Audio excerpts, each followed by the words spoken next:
ಸ್ನೇಹಿತರೆ ನಮಸ್ಕಾರ. ನಾನಿವತ್ತು ಮಾಡ್ತಾ ಇರುವಂತಹ ರೆಸಿಪಿ ರಾಗಿ ಸ್ಟೀಮ್ ಕೇಕ್. ಬನ್ನಿ ರಾಗಿ ಸ್ಟೀಮ್ ಕೇಕ್ ಮಾಡೋಕ್ಕೆ ಏನೇನು ಸಾಮಗ್ರಿಗಳು ಬೇಕು ಅಂತ ನೋಡೋಣ. ಮೊದಲಿಗೆ 1.5 ಕಪ್ನಷ್ಟು ನಾನು ರಾಗಿ ಹಿಟ್ಟನ್ನು ತೆಗೆದುಕೊಂಡಿದ್ದೇನೆ. ಅರ್ಧ ಕಪ್ನಷ್ಟು ಡ್ರೈ ಫ್ರೂಟ್ ಕತ್ತರಿಸಿ ಇಟ್ಕೊಂಡಿದ್ದೀನಿ. ಅರ್ಧ ಕಪ್ನಷ್ಟು ಬೆಣ್ಣೆಯನ್ನು ಕರಗಿಸ್ಕೊಂಡಿದ್ದೇನೆ.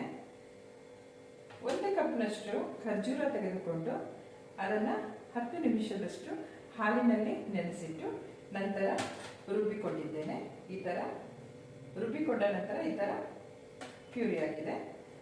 ಒಂದು ಅರ್ಧ ಕಪ್ನಷ್ಟು ಹಾಲು, ಅರ್ಧ ಕಪ್ನಷ್ಟು ಬೆಲ್ಲದ ಪುಡಿ, ಸ್ವಲ್ಪ ಚಕ್ಕೆ ಪುಡಿ. ನಾವು ಚಕ್ಕೆಯನ್ನು ತಗೊಂಡು ಮಿಕ್ಸಿ ಮಾಡಿಕೊಂಡ್ರೆ ಚಕ್ಕೆ ಪುಡಿ ತಯಾರಾಗುತ್ತೆ. ಹಾಗೆ ಸ್ವಲ್ಪ ಅಡುಗೆ ಸೋಡಾ. ಈಗ ನಾವು ರಾಗಿ ಸ್ಟೀಮ್ ಕೇಕ್ ಮಾಡೋದಕ್ಕೆ ಪ್ರಾರಂಭ ಮಾಡೋಣ. ಮೊದಲಿಗೆ ನಾವು ಕುಕ್ಕರ್ನಲ್ಲಿ ಸ್ವಲ್ಪ ನೀರನ್ನು ಹಾಕಿಬಿಟ್ಟು ಅದರಲ್ಲಿ ನೀರನ್ನು ಬಿಸಿ ಆಗುವವರೆಗೆ ಮುಚ್ಚಿಡೋಣ. ಈ ಕುಕ್ಕರ್ನಲ್ಲಿ ಸ್ಟೀಮ್ ಬರೋವರೆಗೆ ನಾವು ಈ ಕೇಕಿನ ಮಿಶ್ರಣವನ್ನು ತಯಾರಿಸಿಕೊಳ್ಳೋಣ. ಸ್ನೇಹಿತರೆ, ಮೊದಲಿಗೆ ನಾನು ಈ ರಾಗಿ ಹಿಟ್ಟನ್ನು 1.5 ಕಪ್ನಷ್ಟು ತೆಗೆದುಕೊಂಡಿದ್ದೆನಲ್ಲ, ರಾಗಿ ಹಿಟ್ಟನ್ನು ಈ ಬೋಲ್ನಲ್ಲಿ ಹಾಕ್ಕೊಳ್ತಾ ಇದ್ದೀನಿ. ಇದಕ್ಕೆ ಕರಗಿಸಿಕೊಂಡಂತಹ ಬೆಣ್ಣೆಯನ್ನು ಸೇರಿಸ್ಕೊಳ್ತಾ ಇದ್ದೀನಿ. ನಂತರ ಈ ಬೆಣ್ಣೆ ಹಾಗೂ ರಾಗಿ ಹಿಟ್ಟನ್ನು ಸರಿಯಾಗಿ ನಾವು ಮಿಕ್ಸ್ ಮಾಡಬೇಕು. ಅಂದರೆ ಹಿಟ್ಟಿಗೆ ಈ ಬೆಣ್ಣೆ ಏನಿದೆ ಮೆತ್ಕೊಳ್ಬೇಕು, ಅದು ಚೆನ್ನಾಗಿ ಮೆತ್ಕೊಳ್ಬೇಕು. ನಿಮಗೆ ಸ್ಪೂನಲ್ಲಿ ಕಷ್ಟ ಆಯಿತು ಅಂದರೆ ಬೆರಳಲ್ಲೂ, ಕೈ ಬೆರಳಲ್ಲೂ ಕೂಡ ಕಲಿಸ್ಕೊಳ್ಬೋದು.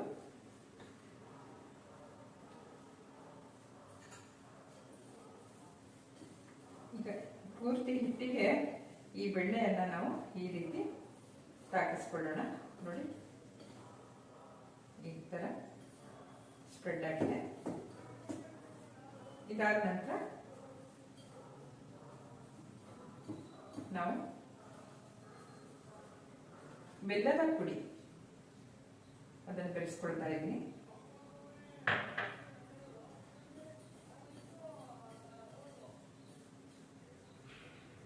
ಹಾಗೆ ನಿಮ್ಗೆ ಹೇಳಿದೆ ನಾನು ಚಕ್ಕೆ ಪುಡಿ ಅಂತ ಹೇಳಿ, ಆ ಚಕ್ಕೆ ಪುಡಿಯನ್ನು ಹಾಕೊಳ್ತಾ ಇದ್ದೀನಿ. ಇದು ಕೇಕಿಗೆ ತುಂಬ ಒಳ್ಳೆ ಪರಿಮಳವನ್ನು ಕೊಡುತ್ತೆ. ನಂತರ ಡ್ರೈ ಫ್ರೂಟ್ಗಳು ಅದನ್ನು ಕೂಡ ಬೆರೆಸ್ಕೊಳ್ತಾ ಇದ್ದೀನಿ.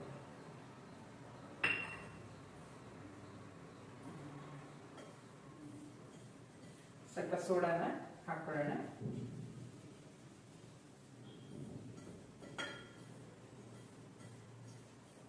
ಬೇಕಿಂಗ್ ಸೋಡಾ, ಇದು ಬೇಕಿಂಗ್ ಪೌಡರ್ ಕೂಡ ಸೇರಿಸ್ಬೇಕಿತ್ತು.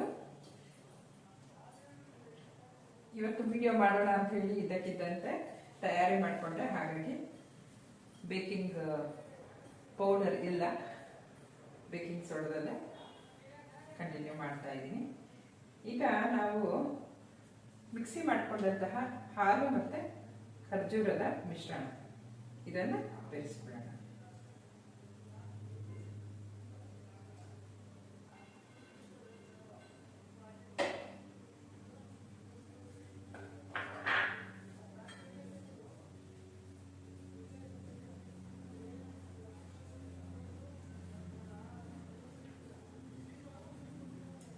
ಎಲ್ಲವೂ ಕೂಡ ಚೆನ್ನಾಗಿ ಬೆರೆತಿದೆ.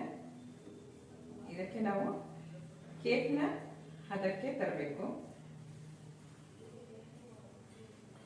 ಸ್ವಲ್ಪ ನಾವಿಲ್ಲಿ ಇಟ್ಕೊಂಡಂತಹ ಹಾಲನ್ನು ಕೂಡ ಸ್ವಲ್ಪ ಸ್ವಲ್ಪ ಬೆರೆಸ್ಕೊಳ್ಳೋಣ.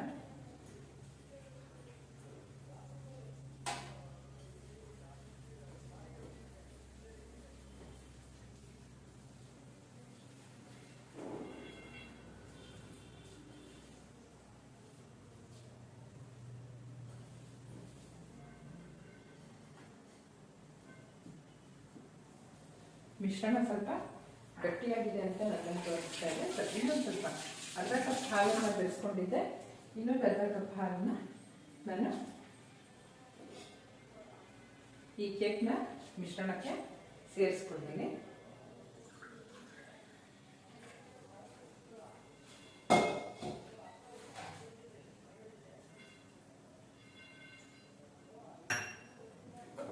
ನಾವು ಈ ಥರ ಮಿಕ್ಸರ್ ಅಲ್ಲೂ ಕೂಡ ಈ ಥರ ತಿರುಗಿಸ್ಕೊಂಡು ನೀಟಾಗಿ ಕಲಿಸ್ಕೊಳ್ಬೋದು. ಇದು ಕೂಡ ಚೆನ್ನಾಗಾಗುತ್ತೆ.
ಕೇಕ್ನ ಬಟರ್ ರೆಡಿ ಇದೆ. ಇದನ್ನ ಈ ಥರ ಒಂದು ಅಗಲವಾದ ಪಾತ್ರೆ ಹಾಕ್ಕೊಳ್ಬೇಕು. ಈ ಹಿಟ್ಟನ್ನು ಹಾಕೋಕ್ಕೂ ಮೊದಲು ಸ್ವಲ್ಪ ಬೆಣ್ಣೆಯನ್ನು ಅಥವಾ ತುಪ್ಪ, ಇದರ ತುಪ್ಪನ ಈ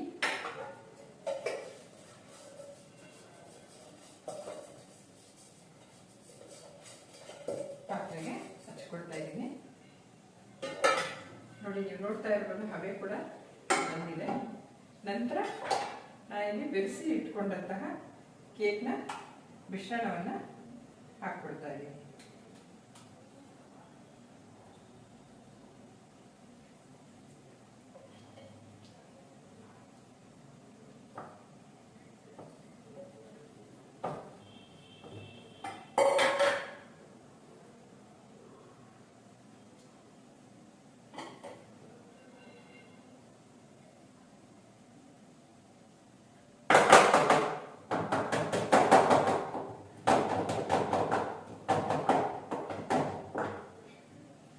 ನೀವು ನೋಡ್ತಾ ಇರ್ಬೋದು. ಈಗ ಈ ಪಾತ್ರೆಗೆ ನಾನು ಕೇಕ್ನ ಮಿಶ್ರಣವನ್ನು ಈಗಾಗಲೇ ಹಾಕ್ಕೊಂಡಿದ್ದೀನಿ.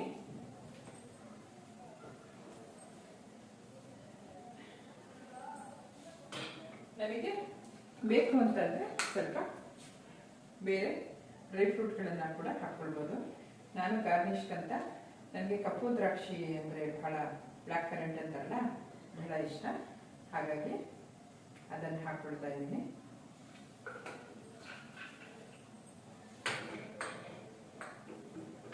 ಹಾಗೆ ಒಂದೆರಡು ಗೋಡಂಬಿಯನ್ನು ಕೂಡ ಹಾಕ್ಕೊಳ್ಳೋಣ.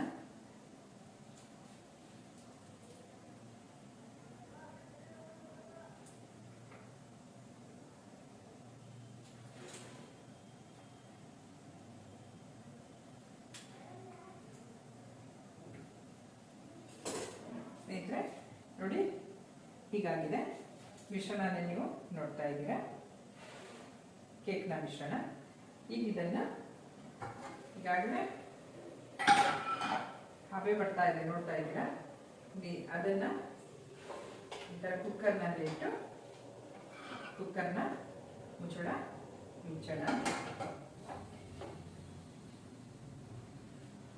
ಹಬೆ ಬರ್ತಾ ಇದೆ. ನಾವು ಇದಕ್ಕೆ ವಿಷಲ್ ಹಾಕಬಾರ್ದು. ಮೊದಲಿಗೆ ಒಂದು ಲೋಟವನ್ನು ಹೀಗೆ ಮುಗಿಸ್ಬಿಡ್ಬೇಕು. ಇದು ದೊಡ್ಡ ಉರಿಯಲ್ಲಿ 15 ನಿಮಿಷ, ನಂತರ ಕಡಿಮೆ ಉರಿಯಲ್ಲಿ 5 ನಿಮಿಷದಷ್ಟು ಕಾಲ ಈ ರೀತಿ ಹಬೆಯಲ್ಲಿ ಈ ಕೇಕ್ನ ಮಿಶ್ರಣ ಚೆನ್ನಾಗಿ ಬೇಯಬೇಕು. ಇದು ಬೇಯ್ತಾ ಇರಲಿ, ಅಲ್ಲಿವರೆಗೆ ನಾವೊಂದು ಸಣ್ಣ ಬ್ರೇಕ್ ತಗೊಳ್ಳೋಣ.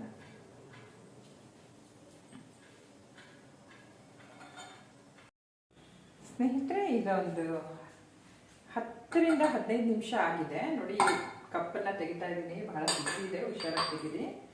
ಕುಕ್ಕರ್ನ ಮುಚ್ಚಳವನ್ನು ನಿಧಾನವಾಗಿ ಈ ರೀತಿ ತೆಕ್ಕೊಳ್ಳೋಣ. ನೋಡೋಣ ಬನ್ನಿ ಆಗಿದೆಯಾ ಅಂತ ಹೇಳಿ. ನಾವು ಆಗಲೇ ಹಿಟ್ಟನ್ನು ಕಲಸಿ ಹಾಕಿದಾಗ ಕೇಕಿಗೆ ಬಹಳ ಚಿಕ್ಕ ಕ್ವಾಂಟಿಟಿಯಲ್ಲಿ ಇತ್ತಂದರೆ ಇಷ್ಟಿತ್ತು. ಈಗ ನೋಡಿ ಇಷ್ಟಾಗಿದೆ, ಈ ರೀತಿ ಆಗಿದೆ. ಇನ್ನು ಒಂದು 5 ನಿಮಿಷಗಳ ಕಾಲ ಮತ್ತೆ ನಾವು ಕಡಿಮೆ ಉರಿಯಲ್ಲೇ ಇದನ್ನು ಬೇಯಿಸೋಣ. ಮತ್ತು ಕೇಕ್ ಬೆಲ್ಲಿಗೆ ಇಲ್ವೋ ಅಂತ ನೋಡಬೇಕು ಅಂತಂದರೆ ಒಂದು ಚಮಚ ಅಥವಾ ಈ ಥರ ಒಂದು ಪಡ್ಡು ನೋಡೋಂಥ ಚೆಕ್ ಮಾಡೋವಂಥದ್ದು ಈ ಥರದ್ದು ಮಧ್ಯದಲ್ಲಿ ಈ ಥರ ಮಾಡೋಣ. ಹಸಿ ಹಿಟ್ಟು ಇದಕ್ಕೆ ಹಾಕಿಲ್ಲ ಅಂತಂದರೆ ಕೇಕ್ ಬೆಂದಿದೆ ಅಂತ ಅರ್ಥ. ಆಲ್ಮೋಸ್ಟ್ ಬೆಂದಿದೆ. ಈಗ ಜಸ್ಟ್ ಒಂದು ಸ್ವಲ್ಪ ಸೈಡಲ್ಲಿ ನೀರಿರೋದನ್ನು ಇಂಕೊಳ್ಳಿ ಅಂತ ಉದ್ದೇಶಕ್ಕೆ ನಾವು ಮತ್ತೆ ಈ ಥರ ಮುಚ್ಚಿ ಇನ್ನೊಂದು 5 ನಿಮಿಷ ಕಡಿಮೆ ಉರಿಯಲ್ಲಿ ನಾವು ಸ್ಟೀಮ್ ಮಾಡ್ಕೊಳ್ಳೋಣ. ನೋಡಿ ಮತ್ತೆ ಲೋಟವನ್ನು ಇಡ್ತಾ ಇದ್ದೀನಿ.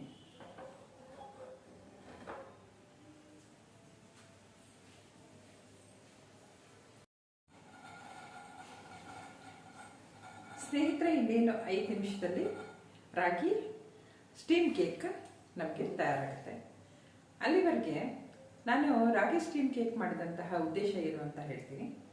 ಸ್ನೇಹಿತರೆ, ಏನಂತಂದರೆ ನಮಗೆಲ್ಲ ಗೊತ್ತಿದೆ ಮೈದಾ ಹಿಟ್ಟು ಆರೋಗ್ಯಕ್ಕೆ ಬಹಳ ಹಾನಿಕರ ಅಂತ ಹೇಳ್ತಾರೆ. ಅದೇ ರೀತಿ ರಿಫೈನ್ಡ್ ಆಯಿಲ್ ಅಥವಾ ಸನ್ಫ್ಲವರ್ ಆಯಿಲ್ ಅಂತ ಏನು ಅಂಗಡಿಗಳಲ್ಲಿ ಸಿಗುತ್ತೆ ಅದು, ಜೊತೆಗೆ ಸಕ್ಕರೆ, ಈ 3 ಪದಾರ್ಥಗಳನ್ನು ಮೂಲವಾಗಿ ಇಟ್ಕೊಂಡು ಬೇಕರಿಗಳಲ್ಲಿ ಕೇಕ್ಗಳನ್ನು ತಯಾರಿಸ್ತಾರೆ. ಆದರೆ ಇವು 3 ಕೂಡ ಮಕ್ಕಳಿಗಿರ್ಬೋದು, ವಯಸ್ಕರಿಗಿರ್ಬೋದು, ವೃದ್ಧರಿಗಿರ್ಬೋದು ಬಹಳಷ್ಟು ಆರೋಗ್ಯದ ಸಮಸ್ಯೆಗಳನ್ನು ಕೊಡುವಂಥದ್ದು. ಹೀಗಾಗಿ ನಾವು ಈಗ ಕೇಕ್ ತಿನ್ನೋದನ್ನೇ ಬಿಟ್ಬಿಡೋಲ್ಲ ಅಂತಂದರೆ ಅದಕ್ಕೆ ಈ ಒಂದು ಮೈದಾ, ಎಣ್ಣೆ ಅಥವಾ ಸಕ್ಕರೆಯ ಬದಲಿಗೆ ನಾವು ಆರೋಗ್ಯಕರವಾದ ಪೌಷ್ಟಿಕಾಂಶವುಳ್ಳ ವಸ್ತುಗಳನ್ನು ಬಳಸ್ಕೊಂಡು ಕೇಕ್ನ ಮಾಡ್ಕೊಂಡಿರುವಂಥದ್ದು. ನೀವು ನೋಡಿರ್ಬೋದು, ಇವತ್ತು ನಾನು ಮಾಡಿರುವಂಥ ಕೇಕ್ನಲ್ಲಿ ಬೆಲ್ಲ, ಖರ್ಜೂರ, ಡ್ರೈ ಫ್ರೂಟ್ಸ್ಗಳು, ಬೆಣ್ಣೆ, ಮತ್ತು ರಾಗಿ ಹಿಟ್ಟು, ಚಕ್ಕೆ ಪುಡಿ ಇವನ್ನೆಲ್ಲ ಬಳಸ್ಕೊಂಡಿದ್ದೀನಿ. ಇವೆಲ್ಲವೂ ಕೂಡ ಪೌಷ್ಟಿಕಾಂಶ ಉಳ್ಳಂಥದ್ದು. ಇದರಲ್ಲಿ ಯಾವುದೇ ರೀತಿ ಕೆಮಿಕಲ್ನ ಹಾಕಿಲ್ಲ. ನೀವು ಗಮನಿಸಿದ್ರೆ ಯಾವುದೇ ರೀತಿ ಎಸೆನ್ಸ್ಗಳನ್ನು, ನಾನು ವೆನಿಲಾ ಎಸೆನ್ಸ್ ಇರ್ಬೋದು, ರೋಸ್ ವಾಟರ್ ಇರ್ಬೋದು, ಯಾವುದೇ ರೀತಿ ಎಸೆನ್ಸ್ಗಳನ್ನು ಹಾಕಿಲ್ಲ. ಜೊತೆಗೆ ಏನಂತಂದರೆ ಇದು ಬೇಕು ಅಂತಂದರೆ ಚಾಕ್ಲೇಟ್ ಪೌಡರ್ ಅಂದರೆ ಕೋಕೋವಾ ಪೌಡರ್ನ ಮಿಕ್ಸ್ ಮಾಡ್ಕೊಳ್ಬೋದು. ಆಗ ಸೇಮ್ ಬೇಕರಿ ಅಂತೆ ಪರಿಮಳ ಬರುತ್ತೆ. ಆದರೆ ನಾನು ಅದನ್ನು ಕೂಡ ಇದರಲ್ಲೇ ಮಿಕ್ಸ್ ಮಾಡ್ಕೊಂಡಿಲ್ಲ. ಕಾರಣ ಏನಂತಂದರೆ ರಾಗಿ ಹಿಟ್ಟು ಈ ಬೆಣ್ಣೆ ಜೊತೆ ಸೇರುತ್ತಲ್ಲ, ಆಗ ತಂದೆ ಆದ ಒಂದು ವಿಶಿಷ್ಟವಾದ ಪರಿಮಳವನ್ನು ಸೂಸುತ್ತೆ. ಹಾಗೂ ಕೇಕ್ ಆದ ನಂತರ ನೀವು ನೋಡ್ಬೋದು, ಕೋಕೋವಾ ಪೌಡ್ರ್ ಅಂದರೆ ಚಾಕ್ಲೇಟ್ ಕೇಕ್ ನಾವು ಹೊರಗಡೆ ಹೇಗೆ ತಗೊಳ್ತೀವೋ ಅದೇ ರೀತಿ ಬಣ್ಣವನ್ನು ಕೂಡ ಈ ರಾಗಿ ಕೇಕ್ನಲ್ಲಿ ಬಂದಿದೆ. ಈ ಎಲ್ಲ ದೃಷ್ಟಿಯಿಂದ ಅಂದರೆ ನಾವು ಈ ಮೈದಾ ವಿತೌಟ್ ಮೈದಾ ಇಲ್ದಲೆ ಅಥವಾ ಸಕ್ಕರೆ ಇಲ್ದಂಗೆ ಹಾಗೂ ಎಣ್ಣೆಯನ್ನು ಬಳಸ್ದಂಗೆ ನಾವು ಆರೋಗ್ಯಕರವಾದಂತಹ ಸಾಮಗ್ರಿಗಳಿಂದ ನಮಗೆ ಬೇಕಾದಂತಹ ರುಚಿಕರವಾದ ತಿನಿಸುಗಳನ್ನು ನಾವೇ ಮನೆಯಲ್ಲಿ ಶುದ್ಧವಾಗಿ ತಯಾರು ಮಾಡಿಕೊಳ್ಳೋ ಮೂಲಕ ನಾವು ನಮ್ಮ ಕುಟುಂಬದ ಆರೋಗ್ಯವನ್ನು ನಾವು ಕಾಪಾಡ್ಕೊಳ್ಬೋದು ಅನ್ನೋ ಉದ್ದೇಶದಿಂದ ನಾನು ಈ ಸ್ಟೀಮ್ ಕೇಕ್ನ ಟ್ರೈ ಮಾಡಿದೆ. ಜೊತೆಗೆ ಏನಂತಂದರೆ ಬಹಳಷ್ಟು ಜನರ ಮನೆಯಲ್ಲಿ ಮೈಕ್ರೋವೇವ್ ಅಥವಾ ಅವನ್ಗಳು ಇರಲ್ಲ. ಜೊತೆಗೆ ಅವನ್ನಲ್ಲಿ ಮಾಡಿದಂತಹ ಅಥವಾ ಮೈಕ್ರೋವೇವ್ನಲ್ಲಿ ಮಾಡಿದಂತಹ ಆಹಾರಗಳು ಕೂಡ ಆರೋಗ್ಯಕ್ಕೆ ಹಾನಿಕರ ಅಂತ ಹೇಳಿ ವೈದ್ಯರು ಹೇಳ್ತಾರೆ. ಈ ಉದ್ದೇಶದಿಂದ ಸ್ಟೀಮ್ ಮಾಡೋದ್ರಿಂದ ನಮಗೆ ಇದರಲ್ಲಿ ಬಹಳಷ್ಟು ಪೌಷ್ಟಿಕಾಂಶಗಳು ಹಾಗೆ ಉಳ್ಕೊಳ್ಳುತ್ತೆ. ಮತ್ತು ಈ ಅವನ್ನಲ್ಲಿ ಹಾಕಿ ಬೇಕ್ ಮಾಡಿದಾಗ ಆಗುವಂತಹ ಒಂದು ಆರೋಗ್ಯಕ್ಕೆ ಹಾನಿಕರವಾದ ಅಂಶ ಇದರಲ್ಲಿ ಸ್ಟೀಮ್ನಲ್ಲಿ ಇರೋದಿಲ್ಲ. ನಾನಿವತ್ತು ಕುಕ್ಕರ್ನಲ್ಲಿ ಇಟ್ಕೊಂಡೆ. ನೀವು ಬೇಕಾದರೆ ಇಡ್ಲಿ ಪಾತ್ರೆ ಅಥವಾ ಕಡುಬು ಮಾಡುವಂತಹ ಪಾತ್ರೆಯಲ್ಲಿ ಕೂಡ ಈ ಕೇಕನ್ನು ಸ್ಟೀಮ್ ಮಾಡಿಕೊಳ್ಬೋದು. ಬನ್ನಿ ನೋಡೋಣ ಈಗ ಕೇಕ್ ಆಗಿದೆಯಾ ಅಂತ ಹೇಳಿ.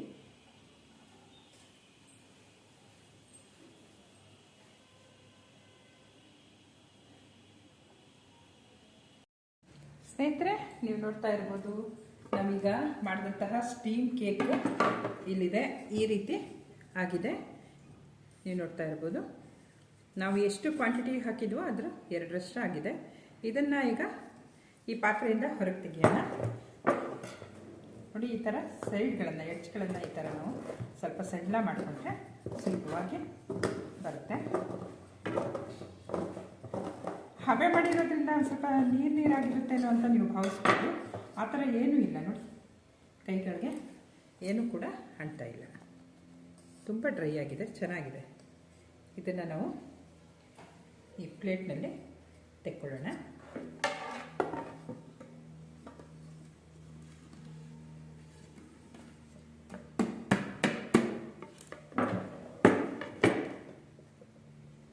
ವಾವ್, ನೋಡ್ತಾ ಇದ್ದೀರಾ ಯಾವ ಥರ ಆಗಿದೆ ಅಂತ ಹೇಳಿ. ಕೇಕ್ ನಾವು ಬೇಕ್ ಮಾಡ್ತೀವಲ್ಲ, ಸೇಮ್ ಅದೇ ರೀತಿ ಇದೆ, ಎಲ್ಲೂ ಕೂಡ ಏನು ವ್ಯತ್ಯಾಸ ಆಗಿಲ್ಲ. ಇದು ಹಬೆ ಕೇಕ್ ಅಂದರೆ ಆ್ಯಕ್ಚುಲಿ ನಮ್ಮ ನೆಂಟರಿಗೆಲ್ಲ ನಾನು ಕೊಟ್ಟಾಗ ನೋಡಿ ಎಷ್ಟು ಚೆನ್ನಾಗಾಗಿದೆ. ಯಾರು ಕೂಡ ನಂಬಲೇ ಇಲ್ಲ. ಅದರಲ್ಲೂ ರಾಗಿ ಕೇಕ್ ಅಂತ ಅಂದಾಗ ಅಥವಾ ಶುಗರ್ಲೆಸ್ ಅಂದರೆ ಸಕ್ಕರೆ ಇಲ್ದಲೇ ಬೇರೆ ಇಂಗ್ರೀಡಿಯೆಂಟ್ಸಿಂದ ಬೆಲ್ಲ ಹಾಗೂ ಖರ್ಜೂರವನ್ನು ಹಾಕಿ ಡ್ರೈ ಫ್ರೂಟ್ ಹಾಕಿ ಮಾಡಿದ್ದೀನಿ ಅಂದಾಗ ನಂಬೇ ಇರಲಿಲ್ಲ. ತಿಂದ ನಂತರ ಅಂತೂ ಎಲ್ಲರೂ ಫ್ಯಾನ್ ಆಗಿಬಿಟ್ಟಿದ್ದಾರೆ. ಅದರಲ್ಲಂತೂ ನಮ್ಮ ಅಕ್ಕನ ಮಗಳು ಚೈತ್ರ ಅಂತ, ಆಂಟಿ ನೀವು ಆ ವಿಡಿಯೋನ ಫಸ್ಟ್ ಮಾಡಿ ಹಾಕಿ ಆಂಟಿ ಅಂತ ಹೇಳಿದರು. ನೋಡಿ ಎಷ್ಟು ಚೆನ್ನಾಗಿ ಕೇಕ್ ಆಗಿದೆ ಅಂತಂದರೆ ನನಗಂತೂ ಯಾವಾಗ ತಿಂತೀನೋ ಅಂತ ಅನ್ನಿಸ್ತಾ ಇದೆ. ನೋಡಿ ಸ್ನೇಹಿತರೆ, ಎಷ್ಟು ಎಳೆ ಎಳೆಯಾಗಿ ಎಷ್ಟು ನೀಟಾಗಿ ಬಂದಿದೆ.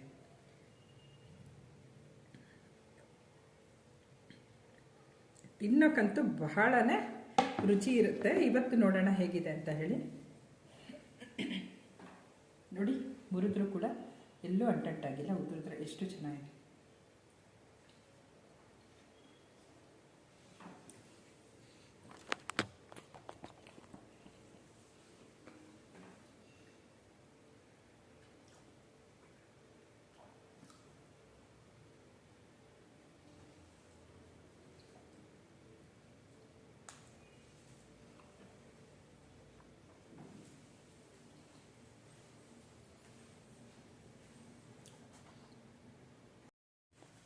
ನೀವು ನೋಡ್ಬೋದು